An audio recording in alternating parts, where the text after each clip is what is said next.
In the year 2015, Derek Chappell and Victor Frost watched the 1984 classic The Terminator every day for a month. Now they continue their journey, but this time it's personal. This is 31 Days of Terminator 2.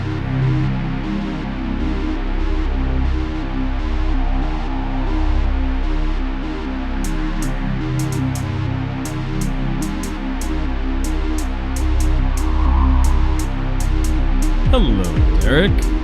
Hello, Victor. How are you doing? How about you? Fuck, man, this movie is long. I know. So let me take a look at the Tumblr, because I haven't looked in a couple of days, because I've been preparing to post something big. Oh yeah. Yeah. I went out, and the video is gonna come out before this one, but I went out on day 8 to a bunch of the filming locations around here. Oh man. Yeah, I went to where the bar where Arnie first shows up at was. I say was because like about 3 years after they shot the movie, it turned into a public library. So like if Arnie showed up like 3 years later, he would have gone to rescue John Connor, probably in an old Volvo and a sweater vest. I need your clothes, your station wagon, and your bow tie. Yeah.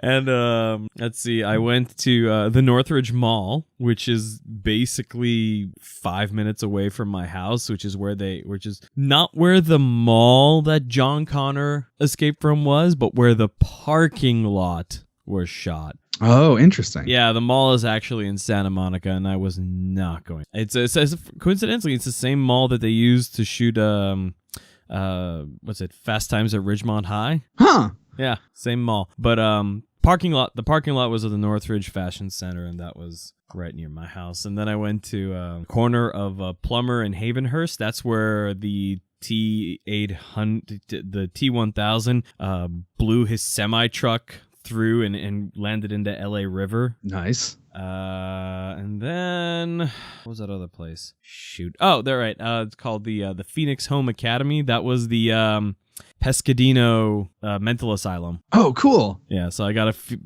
like 4 places that I went to, and I shot some footage there, and working on putting them together. Only if this movie doesn't strangle the will out of me first. Yeah, I'm in a similar boat. Like I don't know, something about, like, I've tried in my last couple of watch throughs to take notes as I go, but just after a while it's just like yeah. So I have a plan to do something interesting, which is on my next watch through, probably tomorrow's watch through, I'll throw up my I'll throw up and die. No, I'll throw on Audacity and I have my microphone and I'll do like a live commentary through it. Director's just cut. Yeah, and or just, MS3K. Yeah. My way through the movie. Or in all likelihood at this point, just mouth along with every fucking line. God. You know what I noticed in this movie? I was just thinking this today after today's watch. Sarah Connor, John Connor, they're not good people. I actually disagree sort of a lot with you. Okay, forget, everything acceptable as a means to the ultimately a good end of saving humanity.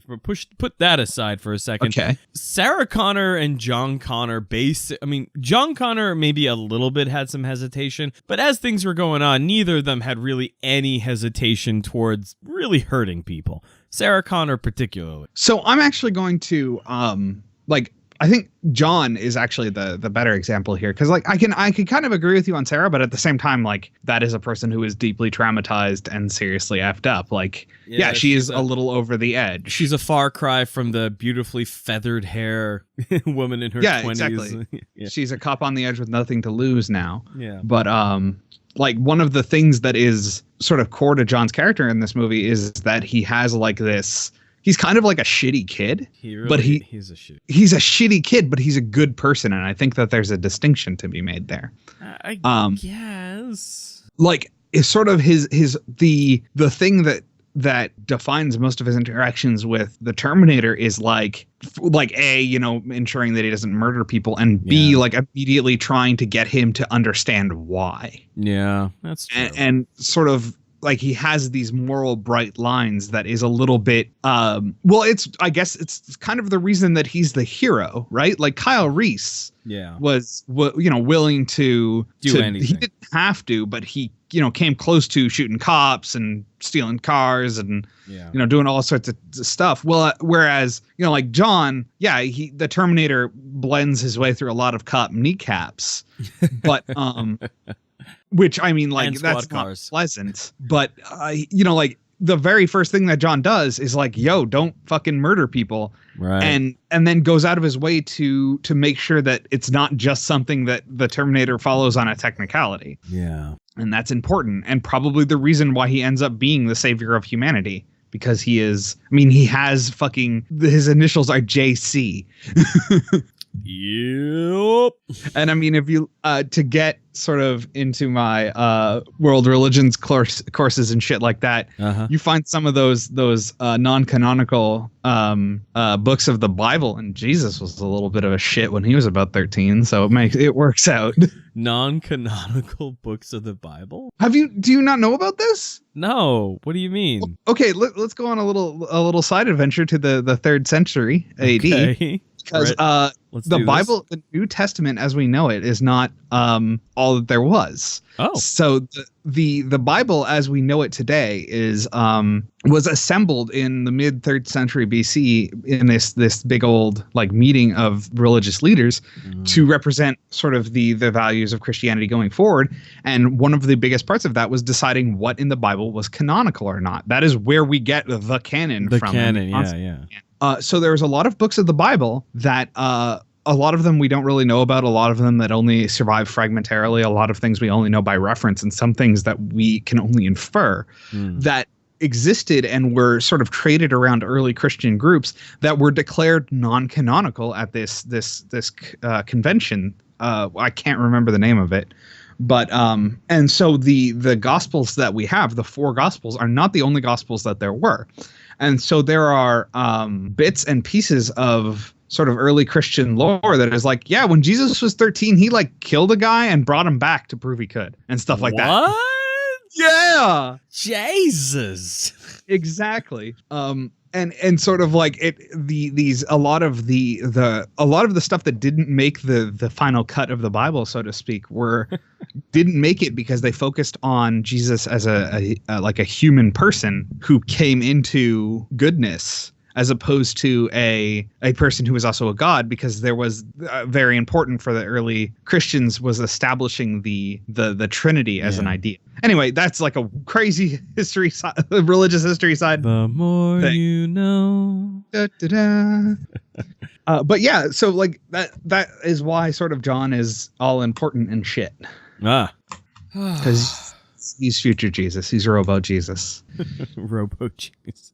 I thought Neo was Robo Jesus. Neo is Cyber Jesus. Cyber Jesus. Actually, also RoboCop is Robo Jesus. So like John Connor is like anti-Robo Jesus. There's a lot of Robo Jesus. Yeah, there's a lot of various sort of electronical anointed Joshes running around. Joshes. This is another good one. Jesus is a Greekification of the name that eventually got Englified into Josh. Jesus Christ literally translates to oily Josh. This is funny. Yeah, you can kind of tell how little we have on the movie right now. Because it's just I don't know what to talk about. The special effects are really good. I still love Sarah Connor's arc. I still hate the back half of that movie. Yep. I don't hate it. That's harsh, but it is it's regrettable. Yeah, it is a fucking slog when you get up in there. I know. I mean, the first half of the movie was all that wonderful horror filmy goodness, and then afterwards it's just sort of just kind of, you gotta push through it. Yeah. I think what I'm gonna do on the final day is I'm gonna watch 1 and 2 in like one continuous go. Oh no. Yeah, it will be hard. I might not make it. 4 hours. But I mean, I've done crazier marathons before. Why do you think I don't watch the Lord of the Rings movies? Good God. I was about to bring that up. I did a marathon of the extended editions of all the Lord of the Rings in one go. Oh my God. And I mean, I don't know what I'm gonna do with Rogue One coming up because I do watch all the Star Wars in lead up to Star Wars, so it's gonna be a movie heavy week this week. Jesus Christ. How long is Terminator 3? Oh, I don't know, man. I don't know if we can do that. How long? 1 hour and 49 minutes. That's short. Oh, yeah, but on the other hand, it's Terminator 3. I actually really liked Terminator 3. Okay, so I think the next year, sexy cyborg lady Terminator. I think next year's might be a versus. Oh man. You never know. Maybe you'll grow to like it, and I'll grow to hate it. Change of heart. 12 fucking watches in. Good God. And just like unlock the secret. Kristanna Loken as the TX. She's pretty hot. She also played Blood Rain. That was pretty good. Oh God. Am I just hurting you right now? Yeah, everything you're saying is like needles in my brain. Okay. So last time we talked about how the T-1000 had its own little human-like quirks. For the T-8, let's talk a little bit about the T-800 Arnie. In the first movie, he was this completely stoic, killer. I don't remember how much he said. I don't think he said a lot, if anything. No, I think he had more lines speaking as other people than he did as himself. Yeah, exactly. Like he spoke as Sarah Connor's mother. Sorry, Sarah Connor, your mama dead. But in this one, he gets a chance to sort of, even before the read-write, even before the read-only set, CPU chip in his head was futzed around with and set to read-write, he was kind of quirky. Yeah. I mean, before then, he had his moments. He's like, what was it? When John was saying that, we got to go get my mom out of the mental hot. Oh wait, no, it wasn't the mom. I gotta go see my foster parents and tell them about this. We gotta save them. He's like, no, we can't do that. Well, why not? The first place that he's gonna look is over there for you. Okay. Oh, why do you say that? I would. Yeah. Well, and also like his sort of stealing the bar owner's sunglasses was another one of those. Yeah. Why? Like, I feel like the humans, after they caught him, did a little bit more than just, Yeah, probably. Well, John. John Connor was the one fucking with him. So yeah, I'm pretty sure he did a little bit more than just, not. So how did that even work? So John Connor in the future picks up this T-800 to send back in time to protect himself as a kid. So he's going around and futzing with it. Now, say he's futzing with it to make it more personable, right? Is he doing that just on his own in the future, or is he doing that because he wants to make it like how he remembered it? Well, I think that if we kind of go with the idea that each Terminator loop leads to a new loop, then he was just futzing with it. But if we go with the like consistent timeline thing, then yeah, he probably spent about 5 minutes trying to get his buddy back before he went, wait a minute, that I should just send him back. I already know how this is going to play out. But also, like, how much? I guess he would have infinite. See, that's the thing. Okay, so Skynet gets defeated. I don't understand why why would they have to send Kyle Reese back immediately and then the Terminator back immediately? They have a time machine now. They can take all the time in the world to get everything exactly as prepared as they need to, and then send back a machine whose only job it is to find and murder Terminators. Yeah. just do that, right? So like, I don't know, maybe Skynet had like a bomb rigged up in case it was dead. Yeah, or maybe the Terminator that can send back has some special time travel sensing thing, Oh, interesting fact. You can in modern microwaves, you can microwave utensils and it'll be okay. Oh, really? Uh-huh. How does don't do it. Don't do it. It's not great, but it won't blow up. The thing that like metal sparks in a microwave, but it doesn't cause like terribleness.